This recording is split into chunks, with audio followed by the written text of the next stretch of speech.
Thank you everyone for coming, especially with Neil Lyons on track 2 right now, giving his 10-year talk, so I appreciate you being here. And also with, the great sun outside. So what we're talking about today is offensively groovy. So you'll spend your next 45 minutes with. My name is Brandon McGrath. I go by Mezzo online.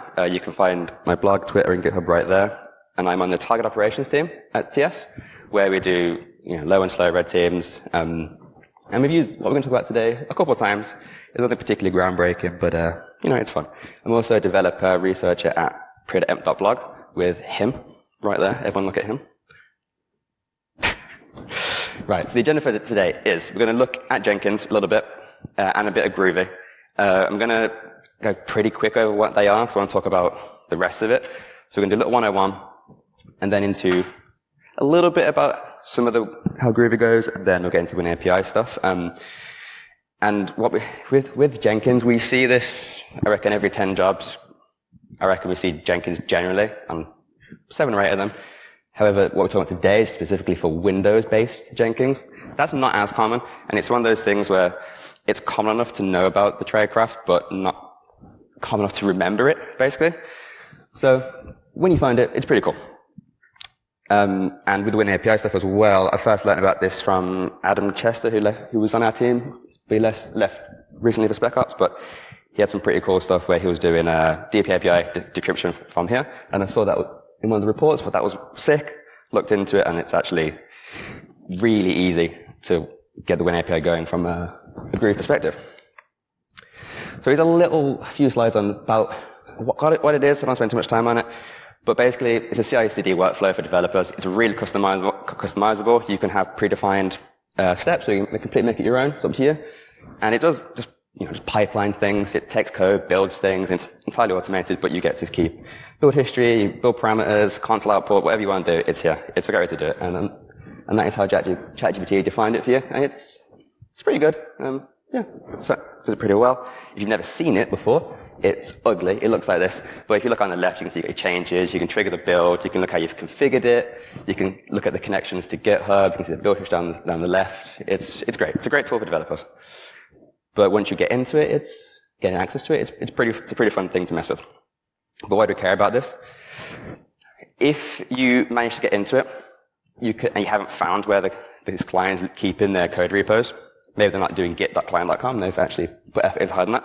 You can usually find the path to it here, but within the build parameters and the console output and those kind of things, there's very often credential leaks in those places, which can get you further.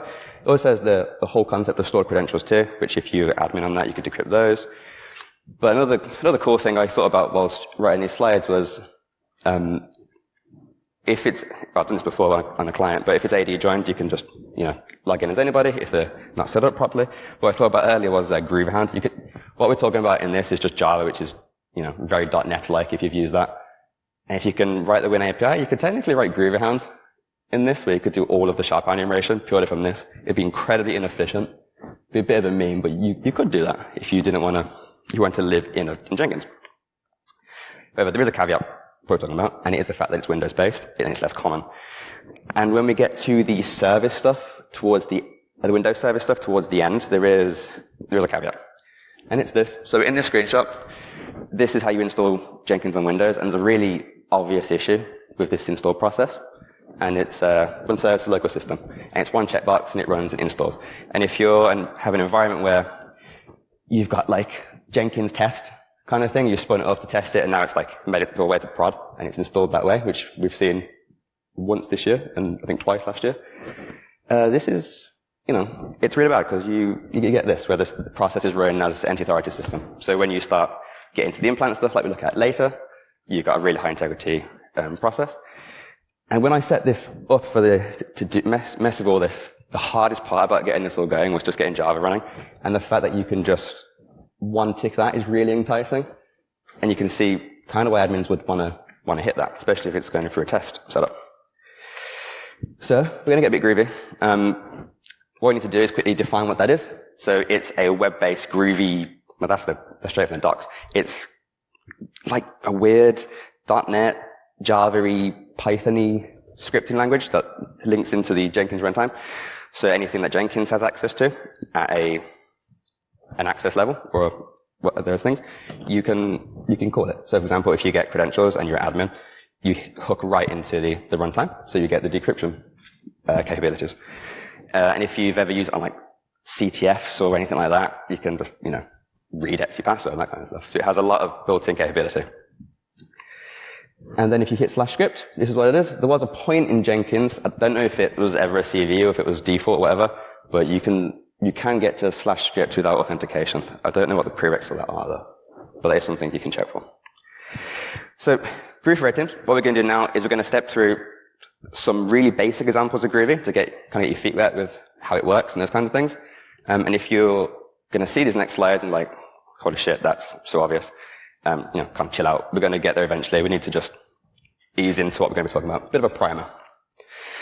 So the most obvious example would be the file object. We can just get text, call a file, and get the data. Amazing.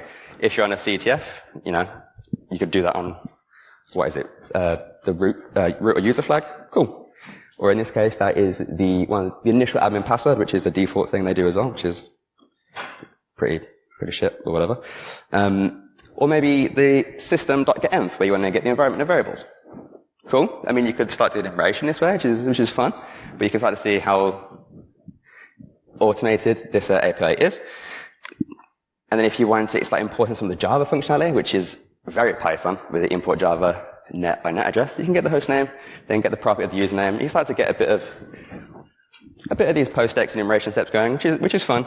A little bit basic. If you were to do this one, again, import Jenkins model, Jenkins, you can do, that could have been simplified to jenkins.instance.node, maybe. Well, there you go. If you can get those, you can execute code on those as well. So if they're other servers, and there you go, if they're runners, whatever.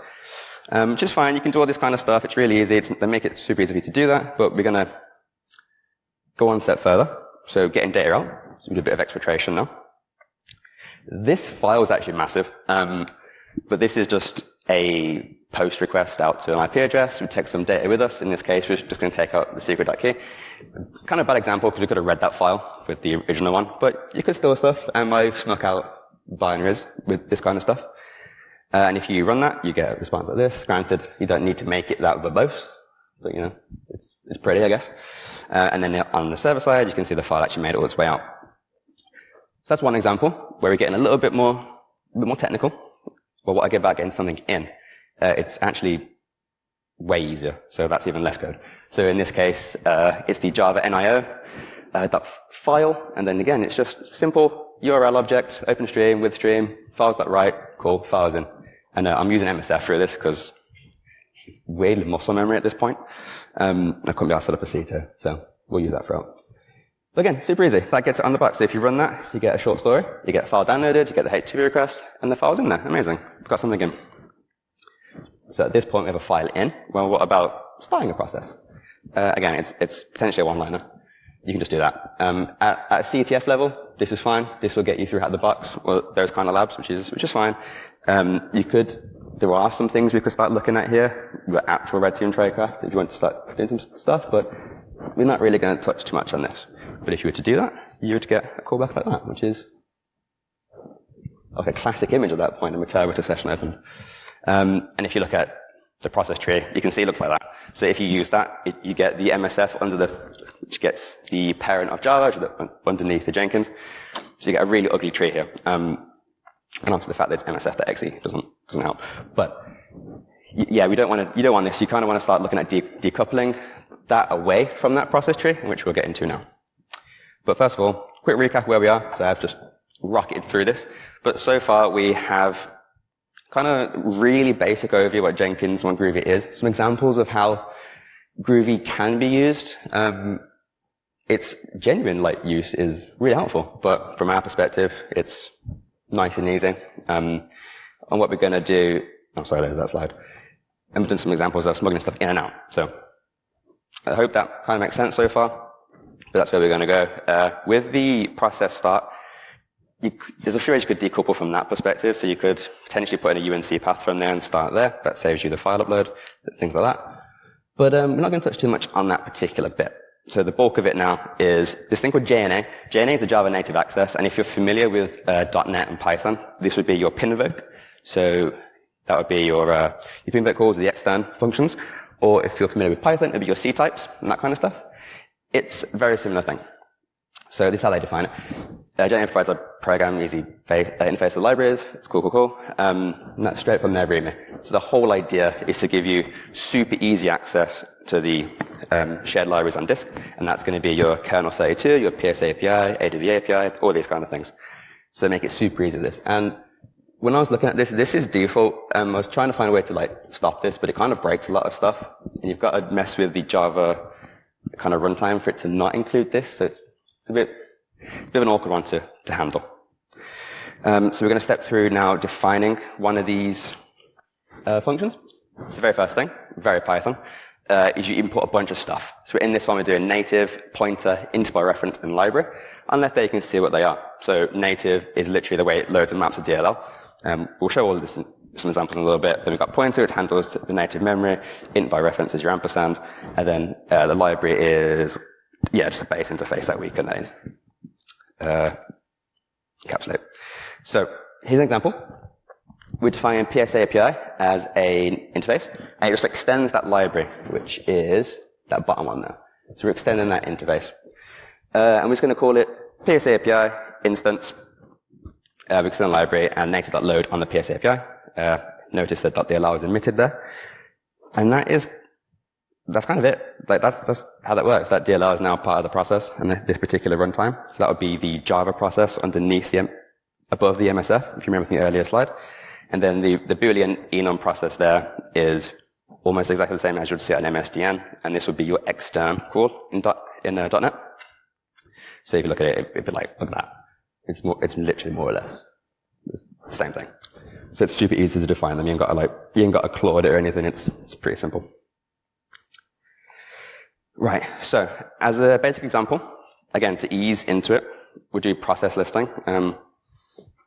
Engagement-wise, I didn't find a good way to do it with just basic Jenkins. So it's kind of the way to do it. It's also a fun way to show you guys how to do the WinAPI stuff. But if you run this, map it to like a PS kind of thing. We start looking for what's on the box. And it's kind of straightforward. So we define two interfaces here. Come off kernel 32, one for PS API, and then within that, we do native.load on both of those DLLs. And then we define our functions. Open process, how much before here, right? Open process, close handle, enum process, and get module file name. And for the WinAPI nerds in the room, yes, this could have been a snapshot, but this is just easier to do. More functions, but easy code.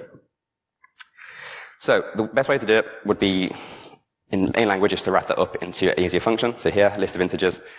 I'm not going to read you through the code, but essentially with Boolean success there of the enum process, of the process IDs, we could just return that. So on that final return there, we're getting just a long list of PIDs. That's all we're getting from that function. But we're taking that PS API instance enum process and wrapping up in a nice little function called get process IDs.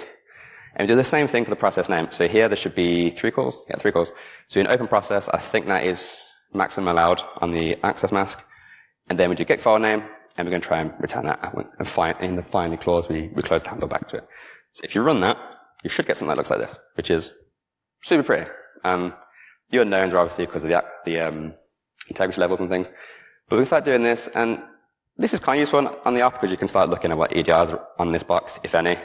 There's a caveat. I think the next few slides I went to this on a CrowdStrike box, and I got the whole Jenkins process quarantined and took down the prod Jenkins. But I'll talk about that in a second. But yeah, it's literally just that, and then like these functions, then you call it, and it's super easy. This is one of those things where it sounds complicated, so you look at it, and it's actually super easy. And then if we take that a step further, start trying to load some code now, try and get an implant going. If you do this wrong, you can learn the hard way. When I used a really poor injection technique, so I figured, all right, it was the Jenkins process in Java. It'll look fine at like the ETW level, whatever. But it actually crashed. It didn't crash, sorry. It quarantined the entire process. The client didn't really care. One of those clients where like they understand it's like hacking. Sometimes it goes wrong, and I was cool about it. But yeah, this guy did quarantine for about 2 days. They couldn't get it undone, so it wouldn't break or something.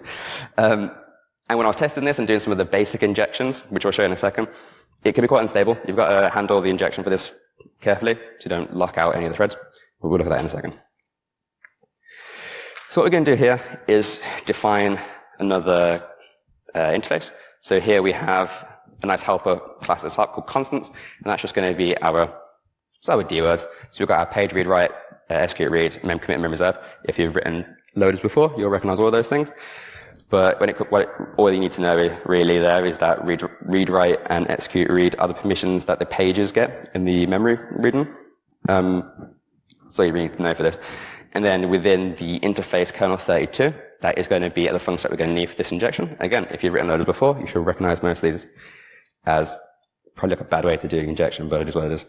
Create third, wait for single object, virtual alloc and virtual protect. Completely bog standard way of doing injection. Easiest way to show you guys. And you can wrap it over to something nice like this. This is just void go. And you can see through the code there, we've got the virtual, like it's hard to read from down here. You've got the virtual alloc at the top with commit in the memory, the read write, virtual protect, create thread, all these things. And at that point, when you get to that very bottom line there, wait for single thread, your shellcode should be running. However, if you've written loaders before, you'll know that is what will happen with this.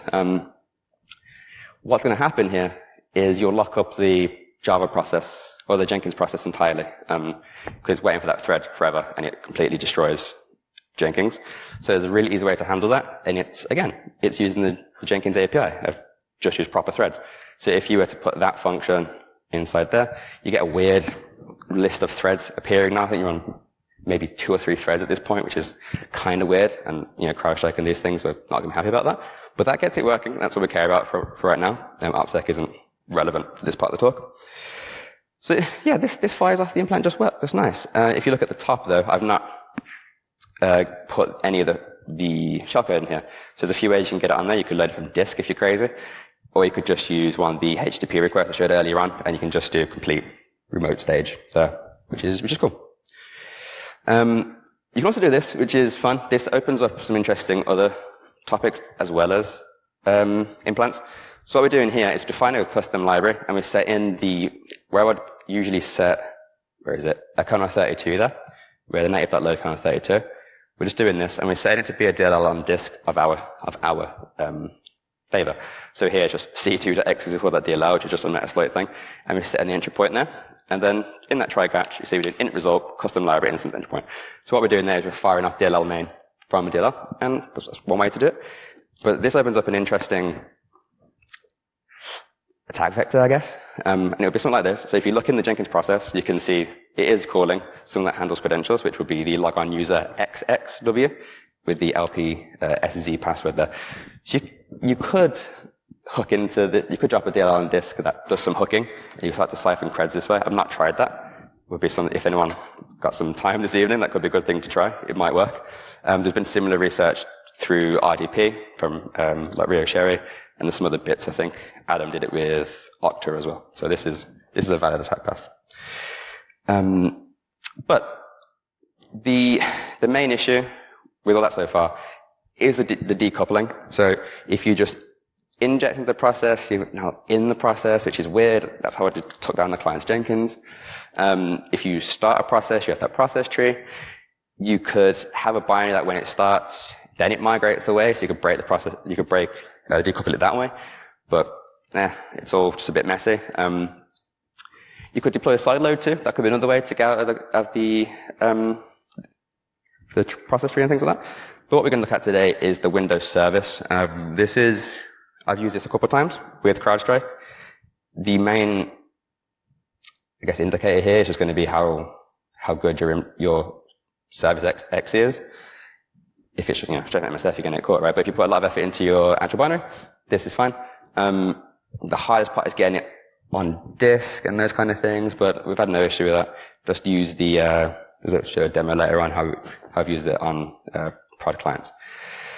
But yeah, we're going to look at that now. So again, constants. If you've written WinAPI to do this stuff before, this is all familiar. If not, it doesn't really matter what these mean, but you just need to define these. So what we're going to do here is the same thing. We're going to have an interface, ADV API 32, And we're going to import our functions. Open SC Manager A, create service A, start service W. I don't like that one from A to W. And then close the service handle.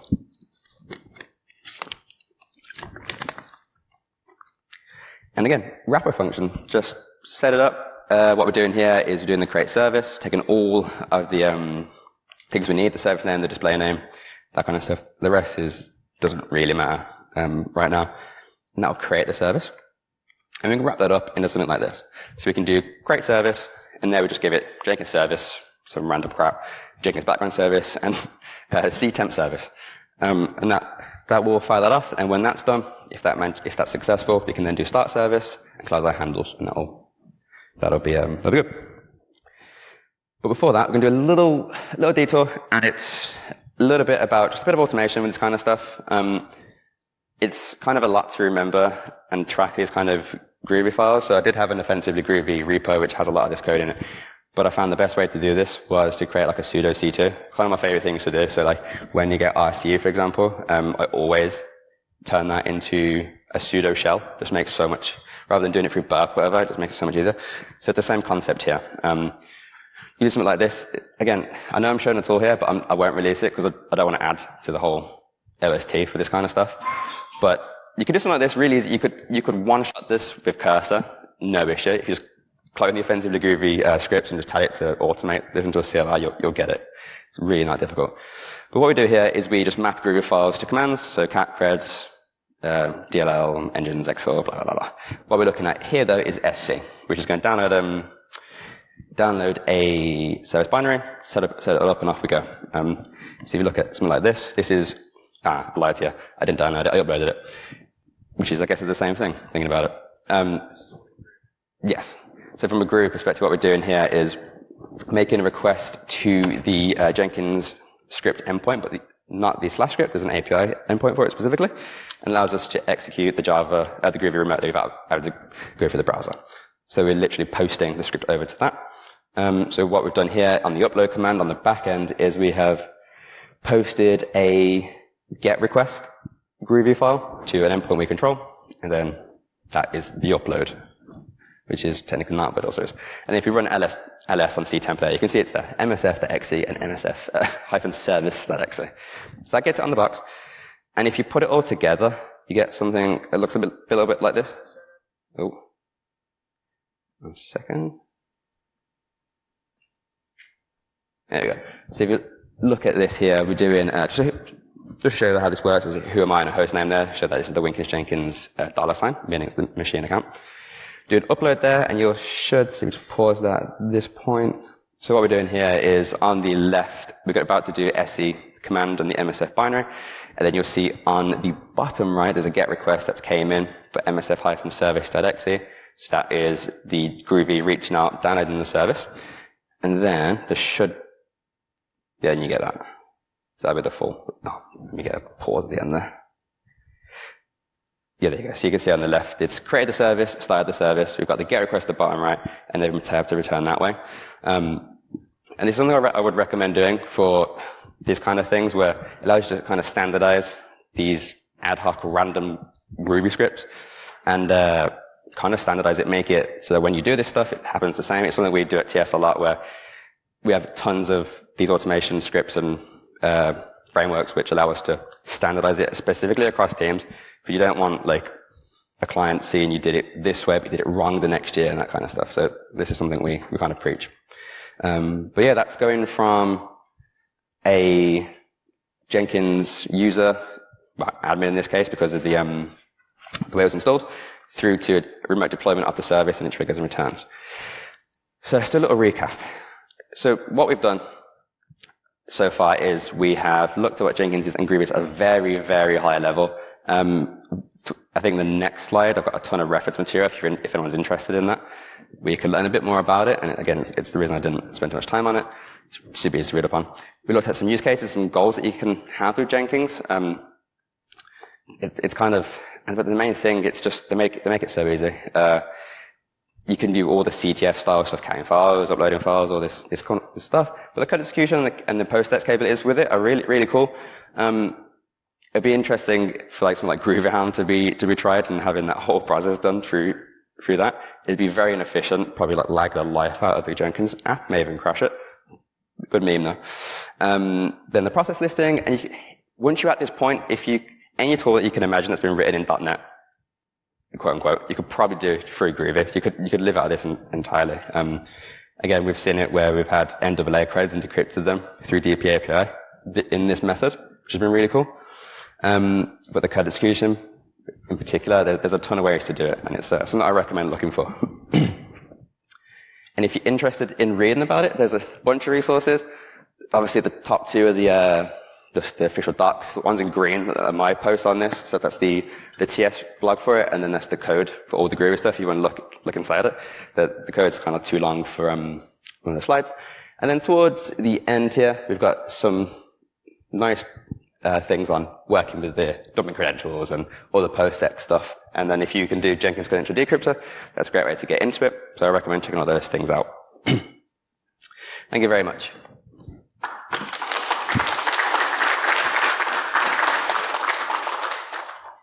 Do you have any questions, anyone? Yeah.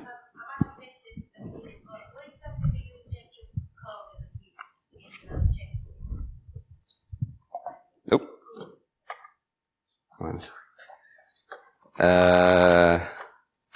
You referring to these scripts? Yeah, but what exactly do you use? So there's a few ways. There's two ways you can do it. You can either go to /script, which is fine. You can do it that way. So you can just do it through the browser and go /script. Or if you look towards these end ones down here, these ones, what's happening in these examples is there's actually a Python library for it, but it's just a HTTP request, and you can go to, I think it's like /API/script, for example. You can do it that way. Yes. Yes. No. It was at one point. I don't know if it's a misconfiguration or if it was a CVE or an issue, a default at some point. So it can be unauthenticated. I think we looked the other day and you can set it to be that way. But no, you need credentials for this to work. So. You mentioned at the start about getting admin creds for Jenkins. Is that a way for you to, is that how you occupy? Yes. So there's a ton of ways to get into Jenkins. Most recently, when I found it, it was AD join, so I had a low proof user, just logged in through that, which gets you in the low proof perspective. But if you click through the projects and find one that has like configure, I mean, you can change the build, you can get into the pipeline abuse that way. Or you can just I've often just found the creds for it, more often than not, either somewhere in the Jenkins as a low proof user, or, I found it in like Slack a few times. But does this all rely on you having that local service thing set up? No, I mean the local system from the very beginning. No, that just gives you just high integrity to be able to do the Windows service stuff specifically. You could do the code injection as a low proof user. So if it was AD joined, you could log in as the local user. No, I'm wrong. The /script endpoint is admin only. Sorry. Yes, I lied to you. Yeah, the /script endpoint is admin. But you can get in low proof user and you can really likely find creds for the admin around the way.